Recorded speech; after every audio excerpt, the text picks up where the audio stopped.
ఆడ నేను వచ్చిన తర్వాతనే మార్పు వచ్చిందట. అనే విషయం ఏంటంటే మా బీసీలు అందరూ ఏకమయ్యారు.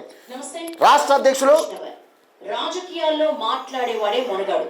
అలాంటి క్వాలిటీ స్థాయిలో చాలానే ఉన్నాయి. కానీ రైట్, ఇక్కడ విషయం జరిగింది ఇది. నువ్వు 420 మంది సభ్యులు అన్నావు కదా, 420 మంది సభ్యులలో ఏరి నీ అంత తిప్పి కొడితే 110-20 మంది అవుతారు కావచ్చు, 20-30 మంది అవుతారు కావచ్చు.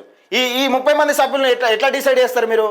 నేను ఇంతటితోనే విడిచిపెట్టా ఇది. మీరు 30 మంది సభ్యులతోనే ఒక వివోఏను 420 ఉన్న సభ్యులు ఉన్న 420 మంది సభ్యులు ఉన్న మహిళా సంఘంలో వివోఏకు నిజంగా మీరు ఒక సెలెక్ట్ చేసడానికి 30 మందిని పెట్టుకొని ఎట్లా ఈ బీసీ మహిళను అన్యాయం చేయడానికి కాకపోతే ఎట్లా మీరు డిసైడ్ చేస్తారు చెప్పాలి. అది సరే, కాంగ్రెస్ పార్టీ బీఆర్ఎస్ పార్టీ అనే విషయం పక్కకెడితే 14 రోజులుగా నిరాహార దీక్ష చేస్తూ ఉంటే ఒక మహిళ మీరు గంత కక్ష కట్టి అదే మీ అగ్రకులాలకు సంబంధించిన ఒక ఆడబిడ్డ అట్లా చేస్తూ ఊకుంటారా? మీరు ఆడబిడ్డను అట్లా చేస్తూ ఊకుంటారా?